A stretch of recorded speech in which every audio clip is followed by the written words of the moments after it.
ആനകളുടെ സംരക്ഷണത്തിൽ നിർണായക ഇടപെടലുമായി കേരള ഹൈക്കോടതി. ഗുരുവായൂർ ദേവസ്വത്തിന് കീഴിലുള്ള ആനകളുടെ പരിപാലനവും ക്ഷേമവും കൂടുതൽ മെച്ചപ്പെടുത്തുന്നതിനായി സുപ്രധാന മാർഗനിർദ്ദേശങ്ങളാണ് ഹൈക്കോടതി നൽകിയിരിക്കുന്നത്. ആനകളെ നിയന്ത്രിക്കുന്നതിനായി ഇരുമ്പ് ചങ്ങലകൾ ഉപയോഗിക്കുന്നത് ഒഴിവാക്കണമെന്നും പകരം ആനകൾക്ക് പരിക്കേൽക്കാത്ത തരത്തിലുള്ള സുരക്ഷിതമായ സംവിധാനങ്ങൾ ഉപയോഗിക്കണമെന്നുമാണ് പ്രധാന നിർദ്ദേശം.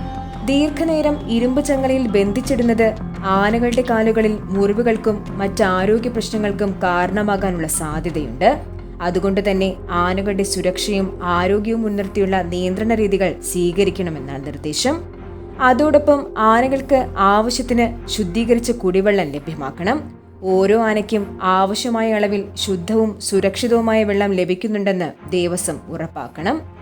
ആനകളുടെ ശാരീരികവും മാനസികവുമായ ആരോഗ്യത്തിന് വ്യായാമം വളരെ പ്രധാനമാണ്. അതിനാൽ എല്ലാ ദിവസവും ആനകളെ നടത്തിക്കണമെന്നും ആവശ്യമായ ശാരീരിക ചലനം ലഭിക്കുന്നുണ്ടെന്ന് ഉറപ്പുവരുത്തണമെന്നും നിർദ്ദേശിച്ചിട്ടുണ്ട്.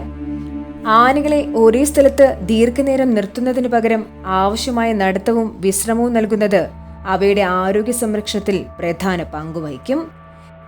കേരളത്തിലെ പ്രശസ്തമായ ആനപരിപാലന കേന്ദ്രങ്ങളിലൊന്നാണ് ഗുരുവായൂർ ദേവസ്വത്തിന്റെ പുന്നത്തൂർ ആനക്കോട്ട. നിരവധി ആനകളാണ് ഇവിടെ പരിപാലിക്കപ്പെടുന്നത്. അതുകൊണ്ട് തന്നെ ഇവിടെയുള്ള ആനകളുടെ ആരോഗ്യവും സുരക്ഷയും ഉറപ്പാക്കുന്നതിനുള്ള നടപടികൾ ഏറെ പ്രാധാന്യമുള്ളതാണ്. ആനകൾ നമ്മുടെ ആഘോഷങ്ങളുടെയും പാരമ്പര്യത്തിന്റെയും ഭാഗമാണെങ്കിലും അവയുടെ ക്ഷേമത്തിനും അതേ പ്രാധാന്യം നൽകേണ്ടതുണ്ട്.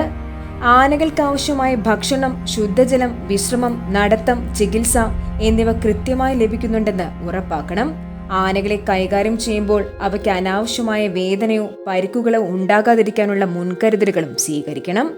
ആനകളുടെ ക്ഷേമം ഉറപ്പാക്കുന്നതിനായി ഹൈക്കോടതി നൽകിയിരിക്കുന്ന ഇത്തരം നിർദ്ദേശങ്ങൾ കൃത്യമായി നടപ്പിലാക്കിയാൽ കേരളത്തിലെ നാട്ടാനകളുടെ പരിപാലനത്തിൽ അത് വലിയ മാറ്റങ്ങൾക്ക് വഴിയൊരുക്കും.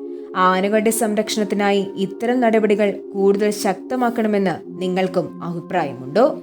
നിങ്ങളുടെ അഭിപ്രായം കമന്റിൽ രേഖപ്പെടുത്തൂ. ആനകളെക്കുറിച്ചുള്ള കൂടുതൽ വാർത്തകൾക്കും വിശേഷങ്ങൾക്കുമായി ആനക്കഥകൾ യൂട്യൂബ് ചാനൽ സബ്സ്ക്രൈബ് ചെയ്യാൻ മറക്കരുത്.